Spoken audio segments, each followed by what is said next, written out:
What's up, guys? My name is Andrew Brown, and welcome to another episode of the Movie Madness Popcorn Review. And today I'm here with G-Dog. Oh, hello, G-Dog. Yeah, my name's G-Dog. There we go. And today we will be reviewing 2025's The Long Walk. So without further ado, let's get poppin'. Pretty sure it was 2026 when it came out. Oh, it's fun. Oh, it's 2025. Okay. So, why don't we start off with, the overall feel? Would we consider this really horror, or would we consider this, what would we consider this? It's definitely not horror whatsoever. Kind of like the Hunger Games. Yeah, it's very similar to the Hunger Games. It's like, if you match the Hunger Games, I don't know if you know what Running Man is, but technically this guy, he has the one to get this prize at the end, because his family's poor or whatnot, so... But a bunch of people are trying to kill him, so, like, if he survives for, 24 hours, he gets the money. So basically, it's just Hunger Games mixed in with the Running Man. Yeah, and you do get the money. I like how you get the wish at the end. The characters. What do we feel like? I think because, most of those characters... Most of them we don't get a lot of screen time with. Half of them are, background characters. No, but they give you, for the ones that main characters, they give you, actual, plot details, stuff that gets you into the character's backstory that makes you root for the character. And here was one negative I had about the movie. So I thought it was good, and I get you can't include there were 40 something people who were in it. It was a lot. Yeah, and I get you can't show the backstory of all. I just wish we had gotten to see more, because if you spoilers obviously. If you don't do spoilers in it. No spoilers. Yeah, no spoilers. What?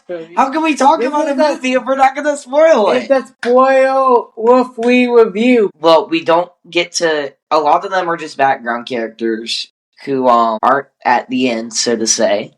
But I just kind of wish we got to know a little more about some of the characters. I did like the depth and the backstories to a lot of them, except the main character. I thought that was a little weird. His dad and everything. You know what I'm talking about? Yeah. Because, if you've seen the movie, you know what I'm talking about. I'm trying to do this without spoiling. It was kind of an easily avoided situation, I felt. I felt his dad, could have still been there, if you know what I'm saying. But I feel like that was just kind of a, way to get him off screen and out of the plot. You have to give the character something to root for. So. Yeah, that's true.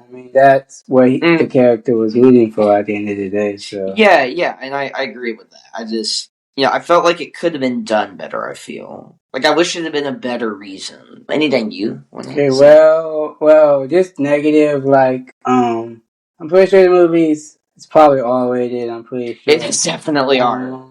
But one thing that the cursing was, I feel like it was so unnecessary. The language was forced. It was so unnecessary for what they were trying to do at the end of the day. But people are gonna get shot. So I think if they had just kind of hand away when they get shot. But it's R-rated, so I know. One thing many people go to the theater to see is to see that, even though I know it sounds crazy, but that's what most people are actually there to see. So I just feel like they could have made this PG-13.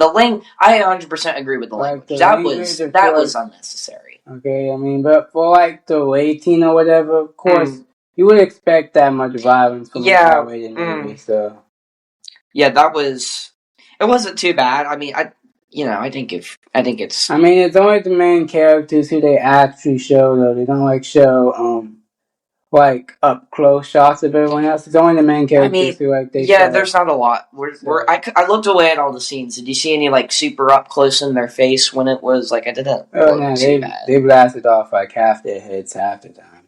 Yeah, I felt the motto. I like how it's kind of like the lottery. It is a lot like the Hunger Games, like you said. It is very similar to the Hunger Games. I think it's an interesting premise, you know. I don't know if I would say I think the overall premise is actually more interesting than the Hunger Games. I don't know if the movie is, but you know what I'm saying? Like that theory of what would you do if you couldn't stop walking?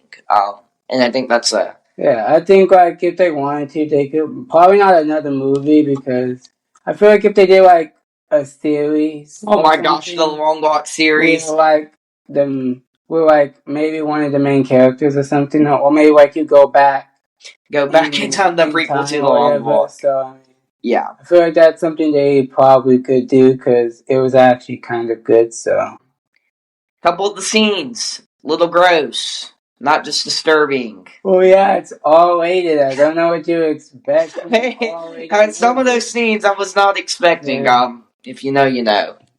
Positives. Great movie. I think M. Night Shyamalan did it. And he has a lot of good horror and these kind of movies. So I thought it was I thought it was pretty decent. I don't think it's his best movie, like The Sixth, and I could just be completely wrong. I'm pretty sure he did it, but like The Sixth Sense and Signs, I think are probably his best. You know, Trap is a more modern one, but I think it was a good. I think it was a good addition. I might just be completely wrong that he did it. Let us. All the characters were like, because most of them you've seen in other projects or whatever. Like the little Chinese boy, he starred in the latest Karate Kid movie they made. Like, Oh, he was in the next Karate Kid. yeah, he was in the next I did not Karate know that. Kid. You know your actors. So I mean, he got his stardom. I'm pretty sure in that movie, but now they added him in that one. So they're trying to introduce like new actors into the franchises and stuff because at some point as hard as it is to say a lot of the old actors are like passing away, so Yeah. that means new actors kind of have to come in too. Also, that was cool seeing, like you mentioned to me 1,000 times, Luke Skywalker being in there. That was Well, yeah, the guy who plays him. old Luke Skywalker. Yeah, old. Playing. I thought I did not expect him to play that character, but well, yeah, I mean, a lot of characters, like, you could see them in one movie where they're like, well, it's a kid's movie and they're talking to kids and stuff, and then the next movie, they switch right on the R-rated stuff, so, I mean, it's mostly just for the money at the end of the day, so, I mean, because that's what a lot of people do. I mean, there's a couple actors who, like, stray away from R-rated stuff, and that's cool for the most part, so... But there's a lot of them who just are honestly just doing it for the money at the end of the day. So it does not matter what the script is really talking about at all. I felt the acting was very good. You know, they got some good people for that. Like you said, what would we give this overall movie? I know you were. Oh, I'm probably giving it a 7. 6.5, maybe a 6 or 7. I'll probably just give it a 7 at the end of the day. I might go 6. You know, it wasn't a bad movie. It's about how I expected it to be. And if you haven't seen it, I definitely if you're old enough, obviously for R-rated movies, they had a couple of scenes and a lot of language. So. Yeah, like the plot's fine. It's just mostly all the extra stuff they put in it. So. It's not something gruesome like Saw or something like that. So you know, if you're okay, you know, witnessing a couple of deaths and some grave scenes and some language, you'll be fine. I felt the enforcers, like the people who were doing the enforcement of the rules, were a little unfair sometimes. Well, like I feel like I mean, it's supposed to. I know it's supposed to be like that. Yeah, unfair at the end of the day, though. So I just felt like they kind of crossed the line a few times. But you know that made it. I'm not saying that's bad. I think that was. They wanted you to like. That made it more interesting. They wanted you to be into the movie. They wanted. Oh, what's going to happen next? Like engagement. Yeah. They what rules can they break? That was the actions they were trying to put into the audience's mind. So.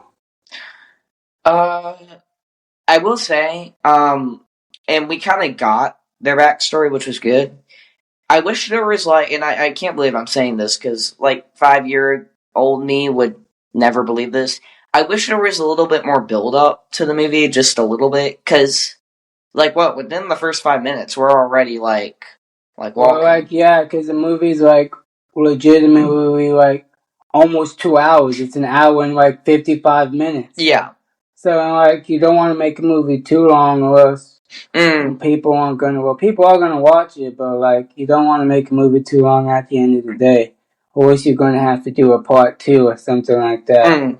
Like that's why some movies are already getting part 2s because their first movies are already too long. Dune Part 2. Dune. Yeah, Dune is getting. Oh, Dune. Yeah, they do. You know, they split Dune in sections because Dune is very long. So I haven't seen any of the Dune movies. I know there's the first one, then there's part 2. Is there going to be another one? There's the one coming out this December. Oh, okay. And it basically just follows like the same story that they've been having. So, but that's because the movies are just like too long. So yeah, I don't think all movie. I did appreciate that the movie was only about an hour and 40. You know, that's kind of a sweet spot. I don't like. You know, I think 2 hours and 10 minutes is the most. That's a lot. So. Yeah, it is, and I don't like it when a movie like, oh my gosh, if any of y'all have seen the Battle of Gettysburg, that movie is 4 hours and 10 minutes, and I pray I watched it over the course of 2 nights. I pray you never have to sit through that in one night, because like, oh my gosh. But I agree. I like the length of it. You know, was there anything you were hoping we'd see that we didn't? You know, like any scenes? No, that's really nothing. I mean, it was kind of. It was just people walking. I expected it to be as far as that movie goes. Like, yeah, but it was on one of the movies on my list that I wanted to see. So yeah, mostly because a main part I wanted to see because Mark Hamill was in it, and yeah, Star Wars fan here. So yeah, he's a. One last thing, and I think this isn't a movie you would watch again. Probably not. Yeah, kind of like it's like because there's some movies you do watch again. Yeah, but there's some movies that are like one and done, and you just don't watch them again unless it's for a certain reason. It's kind of like you know what a good I don't know if it's a good comparison. I felt similar how I did to when I watched the Backrooms movie. Backrooms, it had the similar just feel again, kind of like Backrooms. Not something I'd really watch again. You know, kind of a one and done. Glad I saw it, but at the same time, you know, probably. Yeah, there's some movies that you just watch to basically get out of the way because some movies are like a one and done type situation. So yeah, I mean that's that's a good way to put it. So yeah, I'm glad we got to talk. Was there something you were? Nah, that's basically all. I mean, we kind of wrapped up basically everything. So yeah, that's all for this episode of the Movie Madness Popcorn Review. Thank you for having me, D'Angelo. Had a lot of fun today. And until the next pop.